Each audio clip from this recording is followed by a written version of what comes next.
Robots Radio presents... Hey everybody, welcome into the podcast. We are back with another special bonus episode. Today, we are continuing our series that we call Whiskey Talk. This is where we talk with someone who's not necessarily involved in the distilled spirits industry, but someone who has a lot to say to our podcast. And today we're talking with Amy Hollingsworth. Amy is actually an author of 5 books, including Runaway Radical, A Young Man's Reckless Journey to Save the World, Holy Curiosity, Cultivating the Creative Spirit in Everyday Life, and the book we're going to be talking about today, which is called The Simple Faith of Mr. Rogers. This is actually a best-selling book that appeared on the Wall Street Journal's bestsellers list and was ranked as Amazon's #1 bestseller in Christian inspiration.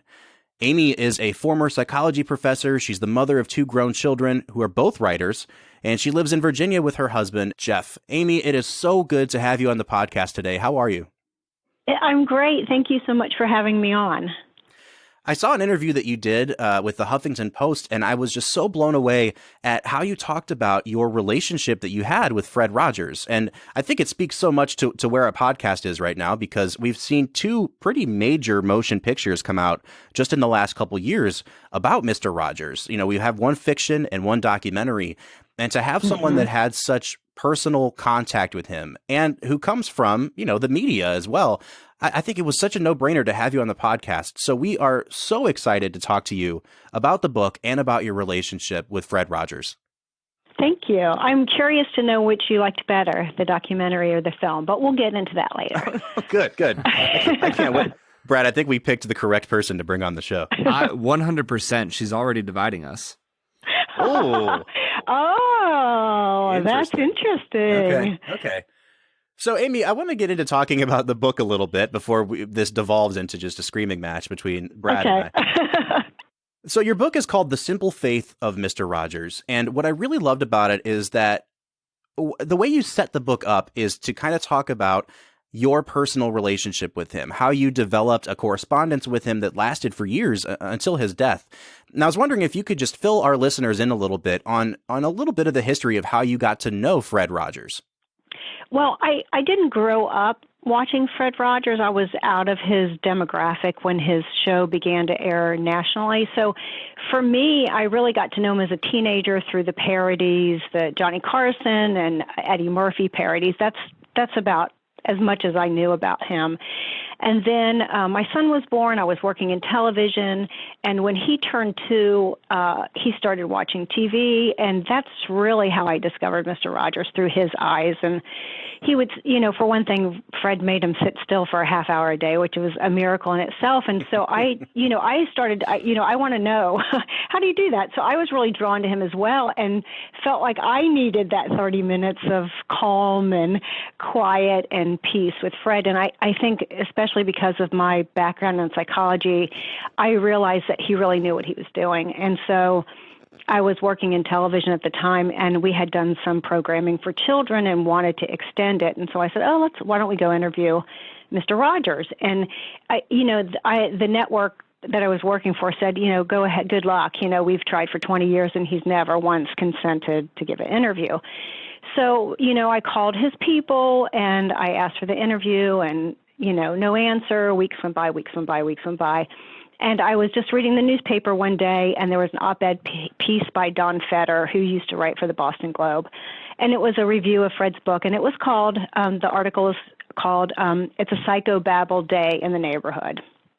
So right away, he hated the book, and he hated Mr. Rogers, and it was just this horrible review. So, by this time I had done a lot of homework on Fred Rogers, and so I crafted a letter back to Don Feder that was very reasonable, telling him why he was wrong. But at the end, I could not say, "How dare you?"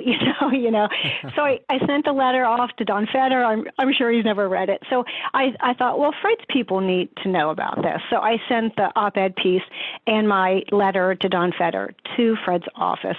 And a couple of days later, I got a phone call that he agreed to the interview.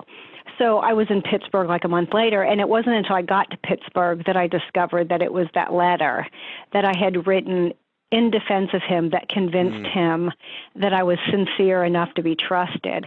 And so I think the basis of a relationship, the trust in a relationship, actually developed before we even met face to face. Oh, that's such a great story. And, it does remind me of a scene in the new movie, A Beautiful Day in the Neighborhood.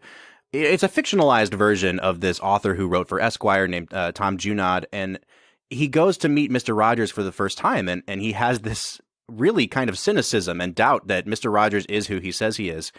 He asks him, what do you do when you're not playing a character, when you're not being the Mr. Rogers character? And you can kind of see on Tom Hanks's face that he's kind of taken aback and a bit hurt by that.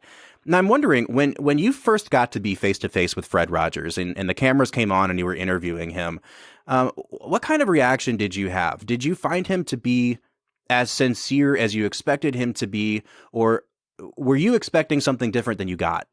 Well, I wasn't cynical about meeting him. I was fearful because my fear was he's not going to be what he appears to be. That would have been that was the greater fear for me, is that perhaps he's not who I think he is. But no, he was, someone who had met him, I think it was a TV Guide reporter who had met him, said, he's more Mr. Rogers than Mr. Rogers is. And it's true. It's true in that one-on-one, he's so deeply personal. I mean, right away he wanted to know about my husband, and he wanted to know about my children, who were 3 and 1 when I met him. I mean, what a perfect time to meet Mr. Rogers when your kids are, toddlers. So there were a lot of phone calls over the years, for parenting advice and things like that. He's so deeply personal, and how he sort of turns the interview over and starts asking you questions because he wants to be so deeply personal and so focused on you. And I noticed that one thing that Tom Hanks did in the film that Mr. Rogers didn't do was Tom Hanks barely blinked. I mean, if you watch that film, you're like, why isn't Tom Hanks blinking? And he's not mimicking Fred there. He's trying, I think he just thought, how can I show like this laser-like focus that Fred had on an individual in that moment? I think what he chose to do is not to blink so that he'd show, and I think it communicated that. It communicated that Fred Rogers, when you were in his presence, all he cared about in that moment was you. That's such a great point. And there's this scene that I think it's probably the most talked about scene from the movie. It's the scene with Tom Hanks and the author, and they're in the diner, and he tells him to take a minute and think about all the people in his life that, helped him get to where he is. And this is a thing that, I mean, it's been well documented that Fred did. He actually did it during one of his acceptance speeches when he won a Lifetime Achievement Award. And right. What the director of this film does, which I love so much, is that she actually allows Tom Hanks to turn and look right down the barrel of the camera and break the fourth wall. And he's looking right at the audience as they're holding this minute of silence. And you're absolutely right. Tom Hanks does not blink the entire time that the camera is on him for a full minute. And I actually found myself being distracted by like, my gosh, does this man never blink? But I think the effect of it is that it really does kind of pierce your soul. It gets you to start being introspective and thinking about people in your life that you normally don't give a thought to, or that you feel too busy to give a thought to. And, he the second time that I went to interview him, he did that. We were just talking. So he's looking at me and we're talking about something. And all of a sudden he turns to the camera, our cameraman, and he goes, I wonder if you watching have someone in your, and he does that whole thing that he did in the diner to the camera. And then he goes, just take a minute. And then he turns back to me and he goes, well, Amy, I'm so passionate about, and I'm like, oh my goodness, I lost him for a minute, he went somewhere else. And he did that thing he did so well, which was just to ask people to give a moment to think about the people who have loved him into being. And it's funny to me when I saw that scene, I was like, wait, he did that with me. He just turns to the camera and does that. And then he comes back to me like nothing has happened, and so I think that's, he always ended all his commencement speeches and everything. So I did think it was brilliant that they put that in the film, and brilliant that Tom, as Mr. Rogers, stares at us, pierces our soul, as you said. That was not my favorite scene, but it was one of my favorite scenes. Yeah. Yeah, it's amazing to me, Amy. It feels like, Fred just had this sense that the television was his pulpit, if you will. And I'm just curious, where do you think he gained that sense of communication and ability to like pierce into our souls? Well, you know what? It's interesting because I'm sure you've heard this quote, and it's in the documentary that Morgan Neville did, and in some of the advanced screeners for the film, they have Joanne Rogers, Fred's wife, also quote something he was famous. And what's important to me about this quote is that he filled me in a little bit more on what he meant by that. So the quote is that Fred Rogers felt the space between the television set and the viewer was holy ground. So everybody's heard that quote. But this is what he said to me, and I think it has a nuance of difference, more than a nuance of difference. But he said, to me, I'm so convinced that the space between the television set and the viewer is holy ground.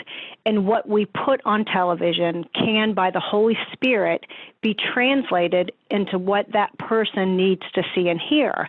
And without that translation, it's all dross, as far as I'm concerned. And so he really, and then when he went to the studio every day, he said, "Dear Lord, let some word that is heard be yours." And so I think that that's, in Morgan's film, I think he did a great job of this is the psychology of Fred Rogers. But there was something deeper than the psychology of Fred Rogers, and that was his faith and his spirituality. And I think because he went into the studio every day with that prayer on his lips, there's stories that have come out of the program. When I went to visit him the first time, he was a pen pal with this 19-year-old young man who had been horribly abused as a child. He didn't have a bed to sleep in. He didn't have a blanket in the winter, and he started watching Mr. Rogers' Neighborhood, and little by little he realized that his life could be different. And he called an abuse hotline. His parents were both arrested and put in jail, and the person who answered his call at the abuse hotline adopted him. Oh my gosh. So Fred's telling me the story, and I'm like, well, he said the neighborhood helped him. I said, well, how did watching Mr. Rogers' Neighborhood help him? And Fred said it gave him hope. He never knew there were such kind people in the world until he started watching the Neighborhood.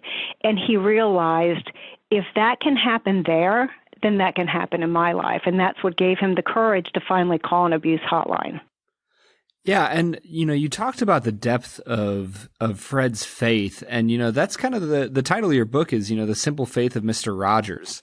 And I was looking through the table of contents, and two things kind of stuck out to me. First off was the toe sticks, and I'm kind of curious to hear what you mean by the toe sticks. But secondly, it seems like each chapter is broken down by something that characterized Fred's faith. And I'm really interested in hearing, which part of that really has impacted you the most.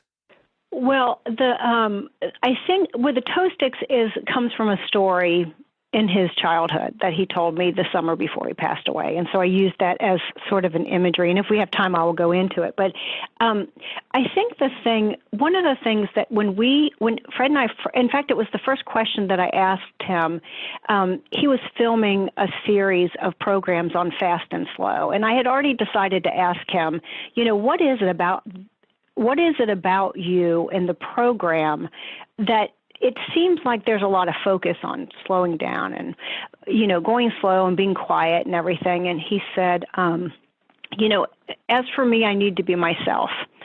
And then, of course, he paused. And then he said, I've never been a hyperactive, run-around kind of person.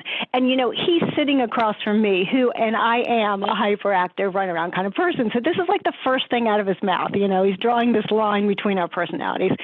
And he said, I've never been a hyperactive, run-around kind of person. And I always have felt like the best gift you can give a person is one more honest adult in that person's life. And he said, so for me, I need to be myself, and being quiet and slow is being myself, and that's my gift. And I think if I've learned anything from him is that being quiet and slow is a better way than being a hyperactive, run-around kind of person. And over the years, in fact, I met him 25 years ago, and he's been gone for 15 years.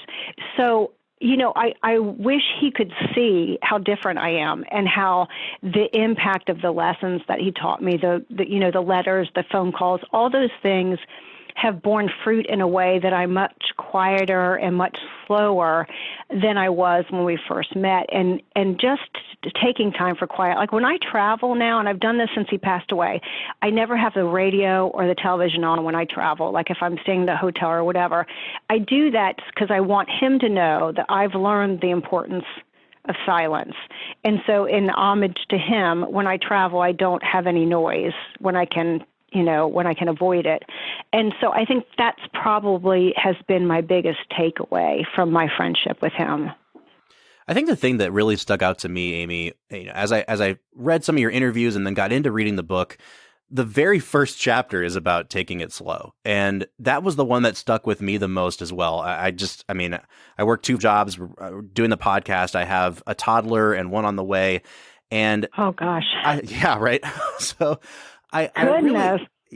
So, that really speaks to me. And even if it's just in finding those quiet moments throughout the day, it's not just that Fred was encouraging us to be quiet and to be still, but it's to use those moments to do something with the quiet and the stillness. It wasn't just you need to cut off and be silent. I love that he always kind of geared it back towards being reflective and thinking about, what has me in this position that I'm in today? What's gotten me to where I am? And it really reflects this sort of gratitude that you saw in him at all times. And I've always been fascinated by that. Yeah, and that's really, it wasn't just he thought being quiet was the better way in and of itself. There was something underlying that, and he did feel that silence leads to reflection, and that reflection leads to appreciation, and then appreciation looks around for someone to thank. And so I think that that's the thing that he felt like if people really were quiet and thought about things, they would be much more grateful, much more appreciative. And it's interesting because people have asked me, they've said, how do you account for his laser focus on people? And even with Lloyd in the film, he says in their first phone call, I think it's their first phone call, where he says, what the most important thing to me is right now, it's talking to you. And I've heard him say that. He said that to me. He said that to other people. And people have said, how did he get that laser focus on people when he was with you? And I think it's all the time, which sounds like a contradiction. It's all the time he spent by himself. I think all the time alone and learning how to pay attention, learning how to be grateful, learning how to be reflective. When he spent all that time alone, and then when he was in the presence of other people, he really knew how to pay attention to that other person and not let all the distractions that we let distract us all the time get in the way. And so I think that's the part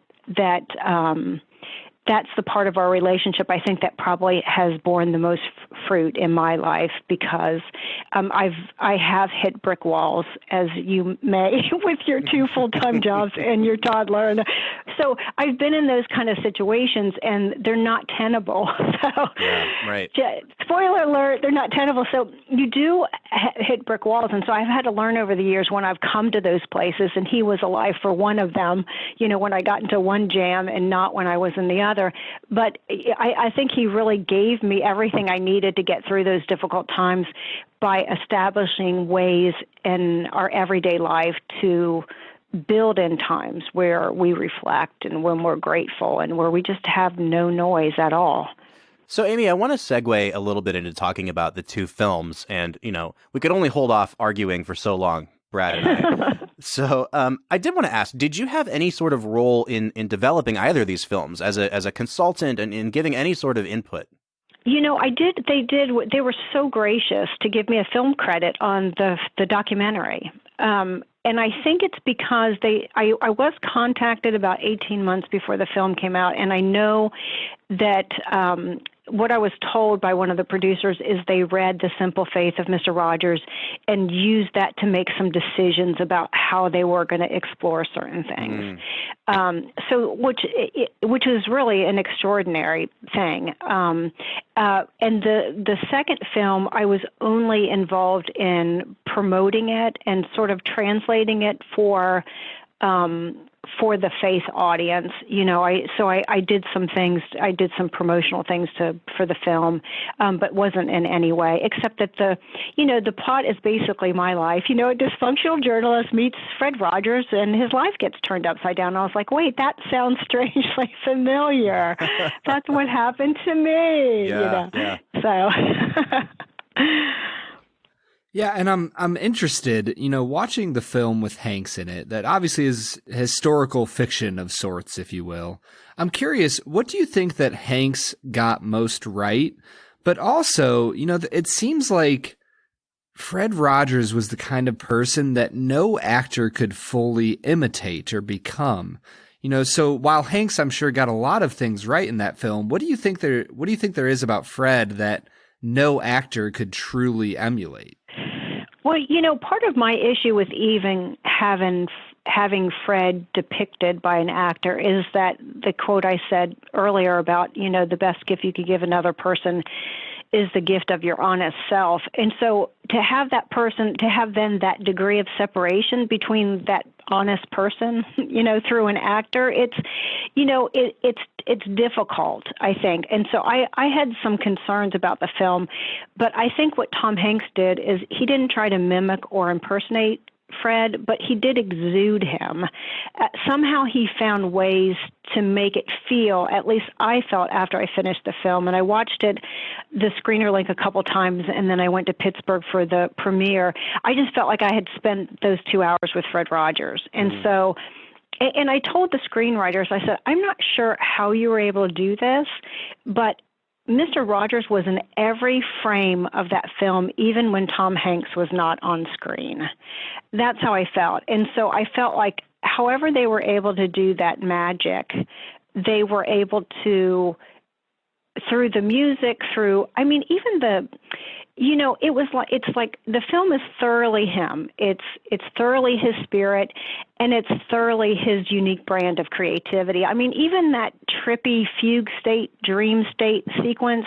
Right. That's what Fred Rogers would have done, And so everything about it so honored him down to the last detail. Mm-hmm. And the other thing too is my favorite scene in the film is when Tom Hanks is in his black puppeteer shirt, and he's doing the Daniel Stripe a Tiger, and he's engaging with Lady Aberlin, and then they sing, what do you do with the mad that you feel? Yeah. And for whatever reason, when I watched that, I started crying, and then I rewound it, and then I watched it again, and I'm crying and crying. I was like, I don't know why, but for some reason in that scene, that's where I felt Fred Rogers the most. And then one of my contacts at Sony said, because I told him that's the scene that made me cry, and he said, you do know that the director tricked Tom Hanks. He knew he was going to be in the scene, but he didn't know he was going to be the focus. Mm-hmm. And so to me, the fact that Tom Hanks wasn't acting at that point, he was just being authentic. That's probably why, to me, when I saw that scene, I was like, what is most Fred Rogers is authenticity. And I think Tom Hanks, in that moment of trying so hard to be the puppet and not acting, but just trying hard and being authentic, not even knowing he's the center, the focal point of that scene, I think that came across. And so I think he did that brilliantly, and absolutely deserves the nomination for Best Supporting Actor. Man, Amy, I just love what you're saying about authenticity. And I think it's interesting that, your book came out in 2007, now it's 2020, and we're seeing this sort of Fred Rogers renaissance where he's been brought back into the public eye. And honestly, I think that your comments on authenticity have something to do with it. Do you think that there's something about this current culture that needs Fred Rogers more now than ever before? I do think that. And not just the culture and the lack of civility, but just the violence in our culture. And this is really interesting. Of course, Mr. Rogers' Neighborhood was not broadcast in other countries. I think Korea and Russia had like pirated tapes or something, because I know my book has been translated into Korean. But the Sunday Times, which is a British magazine, contacted me, and they're like, okay, we don't know who Mr. Rogers is, right? But this film is coming because we all love Tom Hanks. So how do you explain the popularity, the impact of this man so many years after his death to people who aren't familiar with him, which that's asking a lot. Like that's a difficult thing to distill for somebody who's never seen Mr. Rogers' Neighborhood. And what I said was that, so for the American culture, what Fred Rogers did is that he gave children and their parents permission to feel, permission to have feelings. And there's even that line in the film that says, whatever is mentionable is manageable. And so, but he didn't put like a value judgment on feelings. They weren't good or bad, but they could be overwhelming. And a child had asked him one time, well, what do you do with the mad that you feel? And so, as you know, Fred wrote an entire song, what do you do with the mad that you feel? And so I think that what he wanted the most was to give children ways to express their anger that didn't hurt them or anyone else. And so nowadays you only have to watch the nightly news in America to see that we need both of those things. We still need the acknowledgement that emotions can be overpowering, and we still need nonviolent ways to express those emotions. So that's why we still need Mr. Rogers, because we still need those two things. Absolutely. And one of the things that is just kind of ironic in a really funny way to me is, for so long, Fred had to kind of fight to carve out his space on television. The hearings for public television, I think it was in 68 or 69, are so famous now, and we've seen the clips in the documentary. But he was doing something so radically different that I think for a long time, people felt like he didn't really belong on television, and he had to fight an uphill battle to be there. And what's so funny is that now we're seeing Fred kind of make the leap to Hollywood, which is a place where you would never expect him to be, because Hollywood studios don't make anything that they don't think is going to be profitable. And I think what's so funny to me is that he fought and fought and fought to carve out a spot on television.